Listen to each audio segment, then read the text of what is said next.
அனைவருக்கும் வணக்கம். கோவிலுக்குச் சென்று இறைவனை தரிசனம் செய்த பிறகு அந்த நேர்மறை ஆற்றலை, பாசிட்டிவ் வைப்ரேஷன்ஸ், நம் வீட்டிற்குள் கொண்டு வருவது மிகவும் முக்கியம். சாஸ்திர சம்பிரதாயங்களின்படி கோவிலிலிருந்து வீடு திரும்பியதும் செய்யக்கூடாத 5 முக்கியமான தவறுகள் இதோ. 1. கால்களை கழுவக்கூடாது. Do not wash your feet immediately.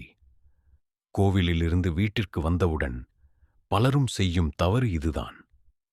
கோவிலில் நாம் வலம் வரும்போது அங்குள்ள இறை சக்தி மற்றும் பிரசாத குங்குமம், சந்தனம் போன்றவை நம் கால்களில் பட்டிருக்கலாம். வீட்டிற்கு வந்தவுடன் கால்களை கழுவினால் கோவிலிலிருந்து நாம் பெற்று வந்த புண்ணியம் மற்றும் அந்த நேர்மறை அதிர்வுகள் விலகிவிடும் என்று நம்பப்படுகிறது. சிறிது நேரம் கழித்து கழுவலாம், ஆனால் வந்தவுடனே கழுவக்கூடாது. 2. வேறு இடங்களுக்குச் செல்லக்கூடாது. Do not go elsewhere. கோவிலில் பூஜை முடித்துவிட்டு நேராக நம் வீட்டிற்குத்தான் செல்ல வேண்டும். வழியில் கடைக்குச் செல்வது, நண்பர்கள் வீட்டிற்குச் செல்வது அல்லது வேறு ஏதேனும் துக்க காரியங்களுக்குச் செல்வதை தவிர்க்க வேண்டும். கோவிலில் பெற்ற தெய்வீக அருளை முதலில் நம் வீட்டிற்குள் கொண்டு சேர்ப்பதே சரியான முறையாகும். 3. பகல் தூக்கம் கூடாது. Avoid sleeping immediately. கோவிலில் தரிசனம் முடித்து வீட்டிற்கு வந்தவுடன் உடனடியாக படுத்து தூங்கக்கூடாது. குறிப்பாக பகல் வேளையில் கோவிலுக்குச் சென்றுவிட்டு வந்து தூங்குவதை தவிர்க்க வேண்டும். அவ்வாறு தூங்கினால் கோவிலில் நமக்கு கிடைத்த பலன்கள் குறையும் என்று சாஸ்திரங்கள் கூறுகின்றன. 4. வீட்டைச் சுத்தம் செய்யக்கூடாது.